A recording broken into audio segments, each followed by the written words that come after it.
এমন সময়ে এরকম বক্স ভর্তি খাবার পেলে মনটাই ভালো হয়ে যায়। সাথে হাজব্যান্ডের বার্থডে গিফট কিনতে গেলাম এবং ছেলেও গিফট পেয়ে গেল। আসসালামু আলাইকুম, welcome to my new vlog. আমি সাইমা আপনাদের সামনে হাজির হয়েছি নতুন আরেকটি ভিডিও নিয়ে। আশা করছি সবাই ভালো আছেন।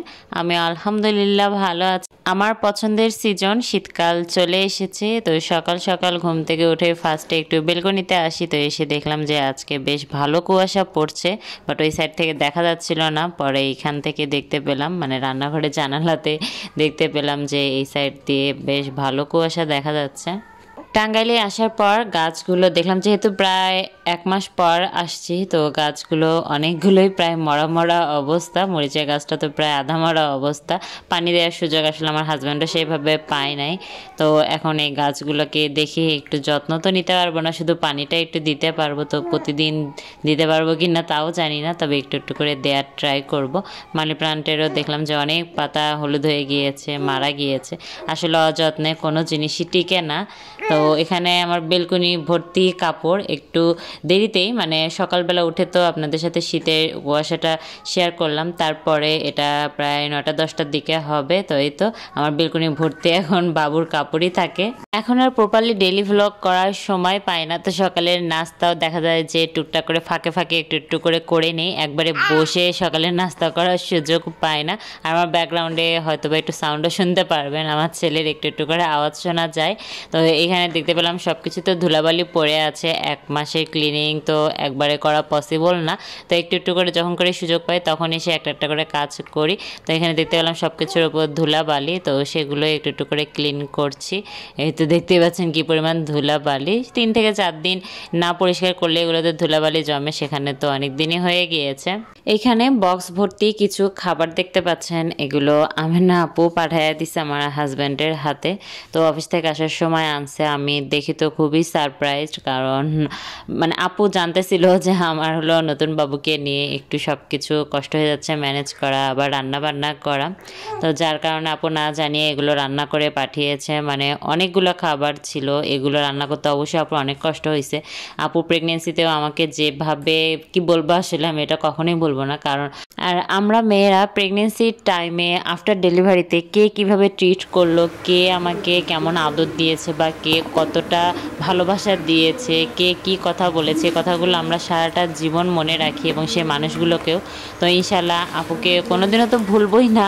আর আপুর এই ধরনের সাপোর্টগুলো আমার খুবই মনে থাকবে। আল্লাহ তাআলা আপুর মনের নেক ইচ্ছাগুলো পূরণ করুক, তাকে সুস্থ রাখুক, ভালো রাখুক। তো আপু জানতো যে আমি প্রেগনেন্সি টাইমেও রুটি করার ওইভাবে শেষের দিকে এসে সুযোগ পাই নাই, আর এখনও সুযোগ পাচ্ছে না রুটি করার, যার কারণে সে অনেকগুলো রুটি, তার সাথে আবার সবজি, যেন সকালের নাস্তা নিয়ে কয়দিন টেনশন না করতে হয়, আবার কয়েক পদে রান্না করে দিয়েছে। দেখতেই পাচ্ছেন, মাশাল্লাহ মাশাল্লাহ। 3 জন মিলে একটু বাহিরে বের হয়েছিলাম একটু শপিং করার জন্য, আরও টুকটাক কিছু বাজার করার জন্য। যেহেতু এতদিন পরে সংসারে ফিরেছি, তো অনেক বাজারই নেই, তো সেগুলো করব। আর এখানে একটু শপিং করার জন্য এসেছি একটা শপে।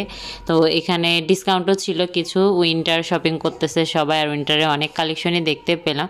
তো টাঙ্গাইলের এই শোরুমটা আমার আগে আসা হয় না, তো দেখতে পাচ্ছি যে বাচ্চাদেরও অনেক সুন্দর সুন্দর কালেকশন। বাইরের দিক থেকে বুঝতে পারি না যে এটাতে বাচ্চাদেরও কালেকশন ছিল। তো এখন চোখ আসলে আমার ওই দিকেই বেশি যায়, যে বাবুদের কী কী কালেকশন আছে সেগুলো একটু দেখব। তো এখানে বাবুদের জ্যাকেট, সোয়েটারের অনেক কালেকশন দেখতে পেলাম, বড় ছোট মাঝারি। তো এই জ্যাকেটগুলো আমার খুব ভালো লেগেছে। ইনশাল্লাহ বাবু বড় হলে পরের বার হয়তো পরতে পারবে। তো এই তো ছেলেকে আমি কোলে নিয়ে আছি, আর ছেলের বাবার বার্থডে, তো তার গিফট দেওয়ার জন্য আজকে মেইনলি এসেছি। সে আসবে না, তো বললাম যে যেহেতু সেভাবে সুযোগও হবে না, আর আপু রান্না করে পাঠাইছে, কয়েকদিন রান্নারও ঝামেলা নেই, তো আজকে এই কাজগুলো করে ফেলি। তো সে জ্যাকেটগুলোই ট্রায়াল দিচ্ছিল, আর আমি এই সাইডে একটু ঘুরে ঘুরে দেখছিলাম বাবুদের জিনিস। তো এই সোয়েটারটা আমার কাছে ভালো লেগেছে, তবে একটু বড় সাইজ, আমার বাবুর এবার হবে না, ইনশাল্লাহ পরের বার হয়তো বা পড়তে পারবে।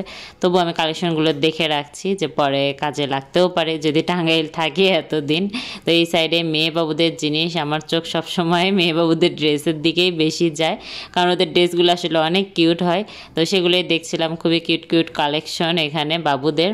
এটা রেঞ্জের শোরুম, তো টাঙ্গাইলে যারা আছেন তারা চাইলে ভিজিট করতে পারেন। এই ড্রেসগুলো ভালো লেগেছে, ক্যামেরায় কালারগুলো সেভাবে আসতেছে না, বাট 1-2 বছরে বছরের বাবুরা এই ড্রেসগুলো মনে হয় পরতে পারবে। তো আমার মেয়ে বাবু নেই, তবুও আমি কোথাও গেলে শপে গেলে এরকম একটু মেয়ে বাবুর ড্রেসগুলোও একটু দেখি, আমার কাছে ভালো লাগে। তো এখানে ছেলে মেয়েদের ড্রেসের কালেকশন, পাঞ্জাবির কালেকশনও ছিল। তো আমাদের দেখা শেষ। তো এই তো দুইটা শীতের পোশাক নিয়ে নেওয়া হইলো। তো একটা হলো গেঞ্জি টাইপের ছিল, এটা আমার পক্ষ থেকে ছিল না। তো দুইটাই নিয়ে প্যাকিং করা হচ্ছে এখন। প্রায় 1.5 মাস পর টাঙ্গাইল শহরে এসে বের হলাম, আর ছেলেকে নিয়েও এইবার ফার্স্ট টাইম টাঙ্গাইল শহরে বের হওয়া। মনে হচ্ছে কতদিন আমি বের হই না। তো স্বপ্নতেও আসলাম, এখানে কিছু মুদি বাজারেরও টুকটাক জিনিসপত্র লাগবে। তখন ছেলের জন্যই বেশি কিছু লাগে, তো সেগুলোই নেওয়া হচ্ছে। আর ছেলের বাবার জন্মদিনের তেমন একটা ক্লিপ নিতে পারি নাই। তো এইটা হলো রাত 1টায়। ছেলের বাবা হলো টাঙ্গাইলে ছিল না, বাইরে ছিল। তো ওর আস্তে আস্তে রাত 1টা বেজে গিয়েছিল। তো আমার ছেলে ঘুমিয়ে গিয়েছিল, কিন্তু ওর বাবা আসবে কিভাবে যেন বুঝতে পেরে ও ঠিক 1টার সময় ঘুম থেকে উঠে গিয়েছে। তো বাবা আর ছেলে মিলে কেকটা কেটে নিল। সরি, কেক না, পুডিং বানিয়েছিলাম। সাথে তার জন্য অল্প কিছু খাবারের আয়োজনও করেছিলাম। এই তো এই গিফটটা হলো আমার হাজব্যান্ডের বার্থডে গিফট। তো এটা হলো ওর শীতের কেনাকাটাও হয়ে গেল, মানে দরকারি জিনিসই দেওয়ার ট্রাই করি। এজন্য আর কি সারপ্রাইজ এখন দেয়া হয় না, যেহেতু সাইজের একটা ব্যাপার থাকে। তো অযথা এমনি একটা জিনিস না দিয়ে কাজের জিনিস দেয়া ভালো। তো এগুলোকে মেবি প্যাডিং জ্যাকেটই বলে কি না আমি আসলে জানি না, ছেলেদের এগুলো ব্যাপারে তেমন একটা আইডিয়া নেই আমার। তো এই সাইডে এরকম চেইন আছে। এটার কালারটা আসতেছে না, এটার কালারটা ব্ল্যাক অ্যাশ টাইপের, আবার কিছুটা গ্রিন গ্রিন শেডও লাগতেছে, বুঝতেছি না। তো এই হলো তার বার্থডের গিফট। সাথে এখানে একটা টুপিও আছে, এই যে ওপেন করা যাবে চাইলে, এটা খুলে ইউজ করা যাবে। তো যেহেতু বাইক ইউজ করে, তো বাইকে দেখা যায় যে রাতের বেলায় শীতের ভিতরে অনেক ঠান্ডা লাগে, বাতাস লাগে। তো যার কারণে আর কি এই গিফটটা করা। 2 দিন আগে একটা গিফট বক্স পেয়েছিলাম, বাট আনবক্সিং করা হয়নি। তো আপনাদের সাথে করে নিয়ে সেটা আনবক্সিং করে, এটা আমার হাজব্যান্ডের স্যার পাঠিয়েছে। তো সেটাই দেখি। বাবুর জন্য একটা শীতের ড্রেস, তো এটা সুন্দর করে প্যাক করা দেখলাম। আলহামদুলিল্লাহ, ছেলের জন্মের পর থেকে তার তেমন ড্রেসই কিনতে হয় না। উইন্টার ড্রেস তো আমরা একটাও কিনি নাই, সব দেখা গেছে যে ওর গিফটের ড্রেস দিয়ে হয়ে যাচ্ছে। আর যেহেতু ছোট বাচ্চা, তো আমার মনে হয় যে অনেক ড্রেস কেনার কোনো মানেই হয় না, কারণ কিছুদিন পরে এই ড্রেসগুলো পরতে পারবে না, আর এই ড্রেসগুলো পরের বছরও ওর হবে না। তো যার কারণে যে গিফটের ড্রেসগুলো পাচ্ছি, এগুলো দিয়ে আমার ছেলের ইনশাল্লাহ এই শীতের সিজনটা চলে যাচ্ছে। তো এটা একটা উইন্টারের ড্রেসই দেখতে পেলাম, তো খুলে ফেলেছি। আর এখানে আলপিন দিয়ে দেখলাম যে এগুলো এইভাবে গাঁথানো একটু, তো একটা একটা করে খুলে নিচ্ছি। এটা দেখে আমার কাছে প্যান্টই মনে হলো।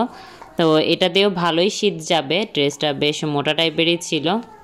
এইটা 5 পিসের একটা সেট দেখতে পেলাম। তো একটা ড্রেস আছে, সাথে 2টা প্যান্ট। বাট আমি এই ড্রেসটা যত জায়গায় দেখেছি, এটার সাথে যে 2টা প্যান্ট থাকে, একটার সাথে মোজা সহ থাকে। বাট এটাতে বুঝলাম না যে প্যাকেজিংয়ে ভুল করেছে কিনা, 2টা প্যান্টই একই রকমেরই ছিল।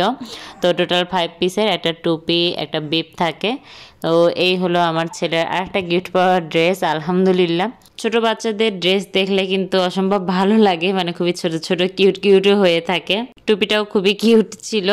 তো আজকের ভিডিওটা এখানেই শেষ করছি। ছোট ছোট কিছু ক্লিপ নিয়ে হলেও ভিডিওটা সাজানোর ট্রাই করেছি। তো আশা করছি ভিডিওটি আপনাদের কাছে ভালো লাগবে। ভিডিওটি ভালো লাগলে চ্যানেলটি সাবস্ক্রাইব এবং ভিডিওতে লাইক কমেন্ট করতে ভুলবেন না। ইনশাআল্লাহ দেখা হবে নেক্সট ভিডিওতে। সবাই ভালো থাকবেন, সুস্থ থাকবেন, আমাদের জন্য দোয়া রাখবেন। আল্লাহ হাফেজ।